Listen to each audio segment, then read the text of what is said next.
Olá, meu nome é Thaís Blasi, eu sou engenheira de aplicações da OpenRT e nesse vídeo nós vamos falar sobre a configuração da IEC 61850 utilizando o HyperSync. Para isso, vamos trabalhar com o exemplo HVAC 500kV 6 barras, que está disponível na biblioteca de sistemas de transmissão do HyperSync. Nesse modelo, vamos considerar que esta chave DI1 é a chave que vamos estar monitorando. E, portanto, queremos enviar os sinais referentes aos estados dessa chave, bem como os sinais de corrente dessa chave, utilizando o protocolo de comunicação. Para isso, vamos abrir a I/O Interface. E aqui podemos clicar com o botão direito e adicionar um driver de IEC 61850. Feito isso, vamos verificar que surgem aqui algumas possibilidades de configuração. No caso da IEC 61850, é necessário sempre carregar um arquivo de SCL, SCD ou ICD. Nesse caso, o arquivo pode vir de um equipamento externo, por exemplo, de uma configuração de um relé que você queira conectar à simulação, ou é possível utilizar também um arquivo disponível no exemplo que temos também na biblioteca do HyperSync. Esse arquivo está disponível na biblioteca da instalação do HyperSync, a versão do HyperSync, Windows, Demo, I/O Interfaces e dentro do modelo IEC 61850 Sync 1588. Dentro desse exemplo, temos aqui a pasta que tem esse arquivo do ICD, que é o arquivo que vamos utilizar como referência para a nossa simulação.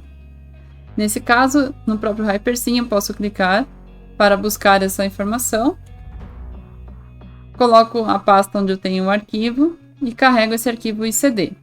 Então aqui é possível carregar mais do que um arquivo ICD, ou seja, se você estiver conectando mais de um IED para execução da simulação junto com o simulador, você pode estar carregando o arquivo de diferentes configurações referentes a esse IED que está conectado. Então, nesse caso, como vamos estar trabalhando somente com sample values e GUS, a gente vai estar fechando o laço no próprio simulador, não é necessário carregar nenhum outro arquivo de ICD. Então, nesse caso, a gente vai trabalhar com o GUS. Para esse arquivo ICD, ele já define esse conjunto de variáveis de GUS que podem ser utilizadas. Como a gente vai estar enviando o sinal de abertura ou fechamento dessa chave, ou seja, é um estado da chave, vamos utilizar o GUS Trip 1 como referência. Para fazer a configuração do GUS Trip 1, eu vou definir se ele vai ser um Publishing ou um Subscribing. Eu posso selecionar também as duas opções. E aqui eu tenho que definir quem é o Subscriber IED. Nesse caso vai ser o Server GUS, que foi definido por aquele arquivo do SCL ou ICD que foi carregado. Quando eu expando aqui a parte do GUS, eu posso clicar diretamente no GUS Trip e a gente verifica as configurações completas que podem ser feitas. Além de selecionar se eu quero como Publisher ou como Subscribe, eu também tenho que definir o nome do Internet Adapter que está sendo utilizado para essa comunicação, ou seja, qual é o nome da porta Ethernet que vai ser utilizada nessa configuração. Então, nesse caso, a gente vai utilizar o Network Ethernet Adapter, que vai ter essa nomenclatura, que vai depender do sistema que você estiver utilizando. Nesse caso, a gente fez a definição das variáveis para o GUS, né? Então aqui é só clicar novamente para Publisher e Subscribe. E nesse caso, a gente vai trabalhar agora com a parte do Sample Values. Para adicionar o Sample Values, eu vou clicar em Adicionar. Ele vai criar uma mensagem de Sample Values. Eu posso definir qual é a taxa de amostragem, se eu vou trabalhar com 80 ou com 256 amostras por ciclo. E aí eu também tenho que definir o meu Enabling Publishing ou Subscribing, ou os dois, dependendo de como eu estiver trabalhando. Além disso, eu vou definir o nome do IED correspondente a esse Publishing ou Subscribe. Nesse caso, a gente tem um único IED.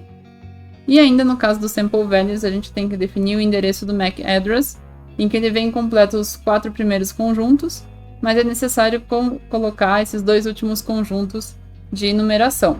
Lembrando que o MAC Address tem que ser sempre um endereço único. Então, nesse caso, eu vou colocar como 0001. Além disso, eu posso expandir a parte do Sample Values para acessar mais informações dessa configuração. E aqui, novamente, eu tenho que preencher a informação do Ethernet Adapter que será utilizado. Feito isso, nós podemos aplicar e temos aqui a configuração do GUS e dos sample values que serão utilizados com o protocolo IEC61850.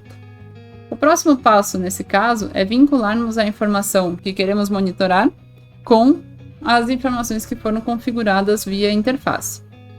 Então, nesse caso, a gente vai abrir o sensor form dessa chave que estamos trabalhando.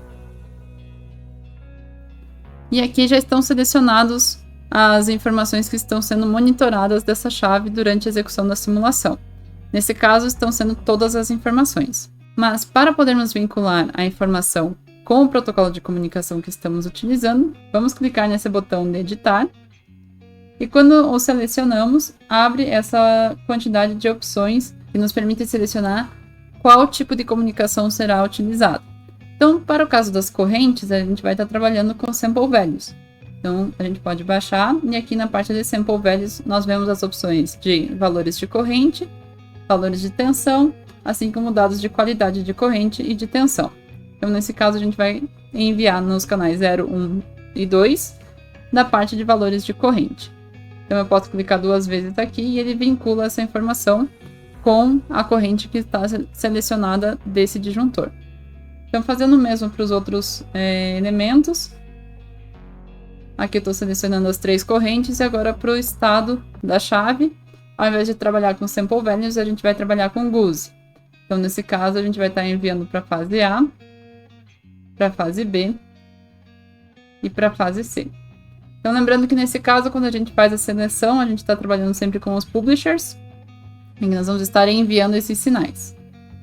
Então, eu posso aplicar, OK, e está feito o vínculo entre o sinal gerado e o protocolo de comunicação.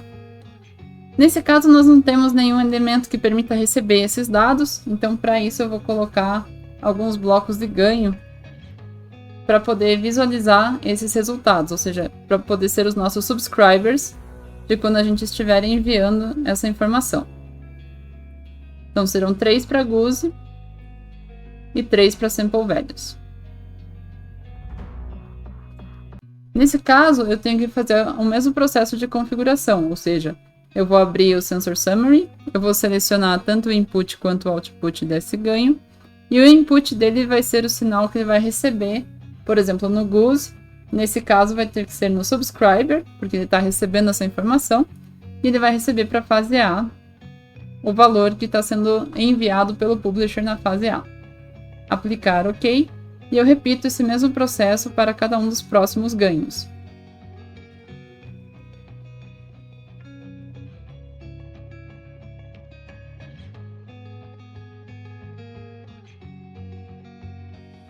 Agora farei o mesmo para a parte dos sample values. Então selecionamos a opção do input, e nesse caso a gente vem no sample values, na parte dos subscribers, e selecionamos os valores de corrente.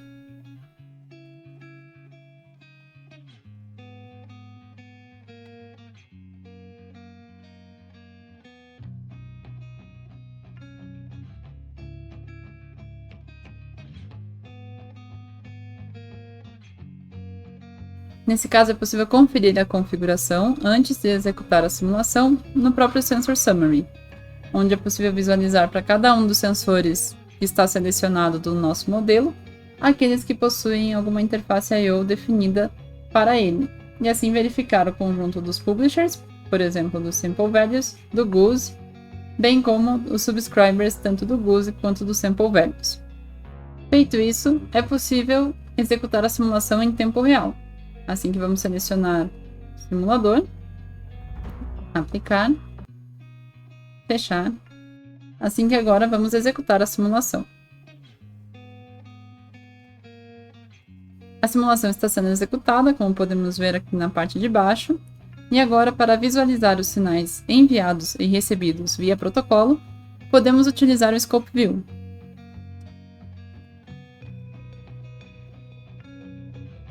Sendo assim, no Scope View podemos selecionar os sinais que estamos enviando via protocolo, que seriam as correntes do disjuntor D e I1, bem como os estados de cada uma das fases da chave. Feito isso, podemos juntar as correntes em um único gráfico e assim executar a visualização. Nesse caso, como está sendo aplicada uma falta em um momento mais para frente, temos que trabalhar com o tamanho dessa janela de visualização. Assim que vamos colocar o valor de 0.3 e vamos aplicar o trigger de modo que ele possa identificar quando ocorre uma mudança em um sinal, ou seja, quando uma falta é aplicada, para que ela possa ser identificada pelo Scope View, é necessário estar com o trigger habilitado. Feito isso, podemos visualizar os resultados, ou seja, o comportamento dessa chave que está sendo enviado via protocolo IEC61850. Para visualizar os dados que estão chegando via protocolo, ou seja, no subscriber, precisamos visualizar os resultados daqueles blocos de ganho que estamos recebendo os dados. Para isso, vamos selecionar os dados de comando, e aqui temos os inputs e outputs de cada um dos ganhos. Como o ganho aplicado é igual a 1, podemos utilizar tanto os dados de entrada quanto de saída. Vamos começar com os ganhos 1, 2 e 3, que são correspondentes aos sinais de estado, ou seja, que correspondem aos sinais enviados via GUSE. Na sequência, vamos colocar os ganhos 4, 5 e 6, que correspondem aos sinais das correntes que estão sendo enviadas via Sample Values. Nesse caso, podemos novamente gerar os dados. E se colocamos no mesmo estilo de visualização que vimos anteriormente para os sinais enviados, podemos comparar que os sinais enviados e recebidos são exatamente os mesmos via protocolo de comunicação. Toda essa explicação também está disponível na nossa página do Knowledge Base, trazendo passo a passo de todo esse processo de configuração da IEC61850 utilizando o HyperSync. Obrigado pela atenção e qualquer dúvida, entre em contato conosco. Nos vemos no próximo vídeo.